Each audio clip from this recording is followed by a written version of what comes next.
Colter Rick Hatch was born January 22nd, Super Bowl Sunday, 1984. And because I was a Harley-Davidson dealer, I really needed a son. So we're really trying very hard to get a boy. And sure enough, Super Bowl Sunday, he was born. My Colter loved the cousins. And so Rock and Guy and all of his cousins, nephews, Cliff and Royce and Jade and some of the other cousins and nephews would hang around here. Colter was a very outgoing young man, blonde hair, blue eyes, a handsome young man. Colter was always very, very much involved in the motorcycle industry. He was a rider from the time he was about 3 years old. And when he was 5 and 6 years old, he had his own bike. And he was a great, great accomplished rider. He could run around the block, you know, wheelie clear around the block, and even shift gears on one wheel. So he's even a better rider than me. And on Sundays, Colter, Ty, and myself would go riding a lot of different days towards Bartlett Lake and around the neighborhood. As I said, he was a safe rider and he was a good rider. I came home pretty late, about 10 o'clock at night. Came home and Colter, of course, wanted to go for a ride, but he'd waited till I got there for my permission. He and his girlfriend were there. They'd just eaten dinner, and he asked me if he could go for a ride, and I told him, yeah, of course, but put your helmets on. So he put a helmet on himself, a helmet on his girlfriend, and I told him to stay in the neighborhood in the area that we had ridden before, and told him don't be gone very long. This started about 10 o'clock, 11 o'clock. He hadn't shown up yet, so I went looking for him.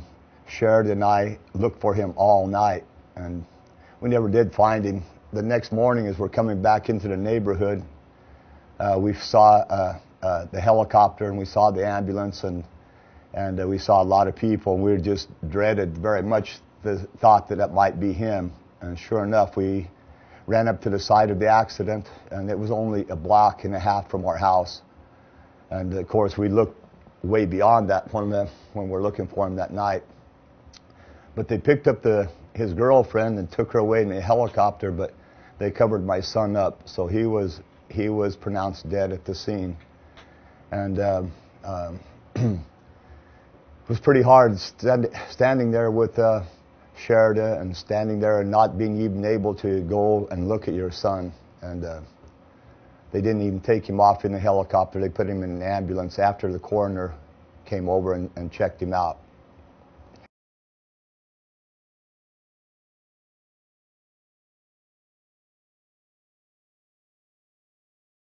And because of the tragedy and because he was only 17 years old, I wanted to do something that would help him live on. And because he was such a dynamic young man, and because he liked people so much, and because he was very outgoing, we formed a 501c3 charity, and we coupled with the Community of Joy Church over on 75th Avenue in the 101, and we pledged $1 million to this charity, and we built a teen center. The Kickstart Party is 12 years old, okay? And the Kickstart Party is one of the fundraisers that we have to help raise money for the Colter and Associates Foundation. Last year we raised about $116,000 in the 3 days, which is Friday night, the Kickstart Party. Saturday is a Colter Cannonball Run.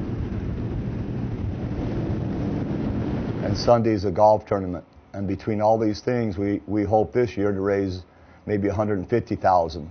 And all this money goes directly to the Colter and Associates Foundation through the Community of Joy. And it's all 100% used there. Nobody takes any administration fees out of it or anything like that.